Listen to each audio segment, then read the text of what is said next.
Welcome back, everybody, to One Man's Perspective. We just got done with the Argentina-Croatia World Cup semifinal, and damn, it was impressive.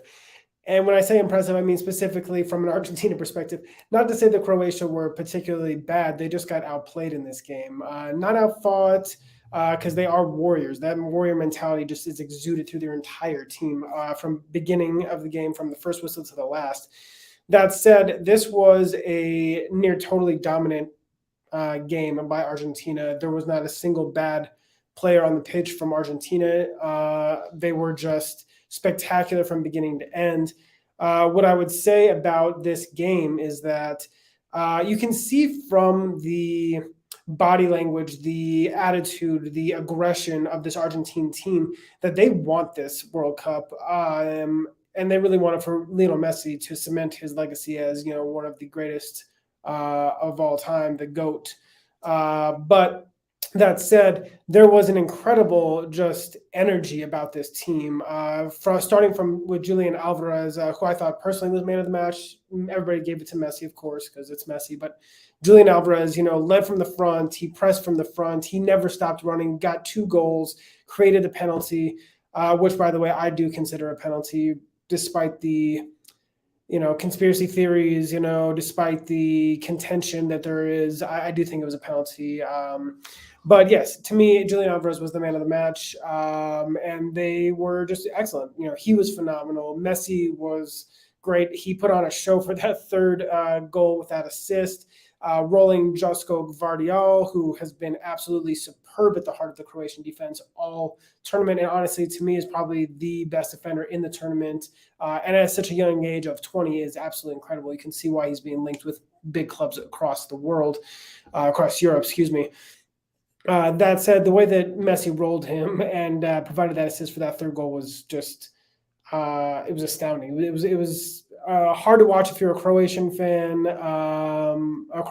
but yeah, I mean, that was just Messi doing Messi things. That said, I thought Leandro Paredes, I thought Enzo Fernandez, I thought Alexis McAllister in the middle pitch were all phenomenal. I thought Otamendi led by example, as he's been doing all tournament. Emi Martinez in goal was superb. I think the inclusion of Nicolas Tagliafico as left back was a smart move by Lino Scaloni. Essentially, the entire Argentine team were just in form across the board. Everybody was just on it from the beginning. They just literally, they wanted this. They wanted it hard. You could tell that energy was just, it emanated from everybody that they just wanted this game more than anything. For me, I do have to say, sad consolation for a phenomenal career of Luka Modric. Left in, I think, the 81st minute to be substituted, most likely never to be seen at a World Cup again, unfortunately. To me, one of the absolute most underrated players of all time, underrated midfielders of all time.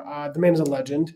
The fact that he's led them to back-to-back World Cup semifinals and a final in 2018, finishing as runners-up, and now at the age of 37 is astounding. I mean, the man never stops running, never stops trying to create, never stops involving his teammates, motivating his teammates. I mean, the man is an inspiration in Croatia and honestly should be worldwide. I mean, the man is truly a legend. To me, one of the best midfielders of his generation, hands down. That said, that vaunted midfield trio of Brozovic, Kovacic, and Modric, a lot of itches there, were excellent the entire tournament. They just, I think, either maybe ran out of legs here or just really got outplayed, out-hustled, which is hard to say for this Croatian team in this particular game. And honestly, Argentina are deserved winners of this game, deserve to be in the World Cup final. I mean, obviously, there's all these, huge conspiracy theories. Regarding referees and, penalties that shouldn't have been given and so on. But honestly, Argentina, post that first game where they lost to Saudi Arabia, have been good, have been really good. They beat Mexico handily. They beat Poland handily.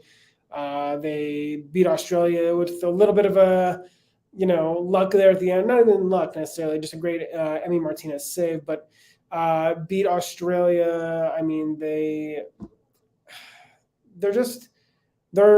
been really, really good. And I mean, honestly, their win over the Netherlands was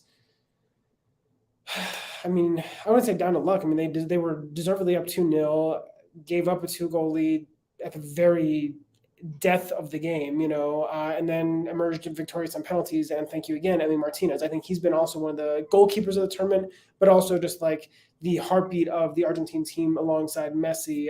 He's been in superb form, and credit to him for those saves in that quarterfinal match.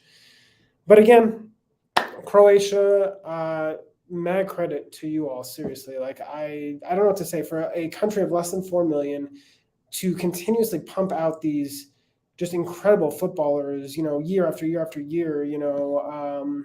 Credit to you all. I mean, you have an incredible academy countrywide. You have that warrior mentality, and you guys truly are inspirational footballers, and I give credit to you for fighting this hard to get to this semifinal, and unfortunately just falling a little bit short in this World Cup. That said, I mean, is anybody going to stop Messi and company, Argentina from lifting trophy? We'll find out tomorrow. France-Morocco is looking to be a great game. Morocco has not conceded a goal from an opposition player the entire tournament. They had one own goal, literally, and yeah, they are in great defensive form, but it can counter and have some, attacking prowess as well, and being clinical in front of goal. So we'll see. And then of course you have that stacked French squad. Despite all of their injuries, despite all the setbacks, Didier Deschamps, who I'm not a fan of, but regardless is a great manager for tournament football. He has led them to yet another semifinal of a World Cup and potentially another final where they could be the first team since 1962 to defend the World Cup. I think there's going to be a great game. Honestly, I'm excited to watch that Kylian Mbappe, Achraf Hakimi battle. Teammates at a club level, but in this game, it's going to be no holds barred. So we'll find out tomorrow who's going to be joining Argentina in the final. I'm excited. As somebody who's a big fan of underdogs, I am personally rooting for Morocco and really just, for Africa as a whole. That said, you never know what's going to happen because the World Cup is just crazy like that. So anyway, if you enjoyed what you saw here today, hit the like, hit subscribe, leave us a comment, all the things. Just let us know what you think. And again, guys, thanks for joining us. We'll catch you tomorrow after the France-Morocco semifinal match. Cheers, everybody.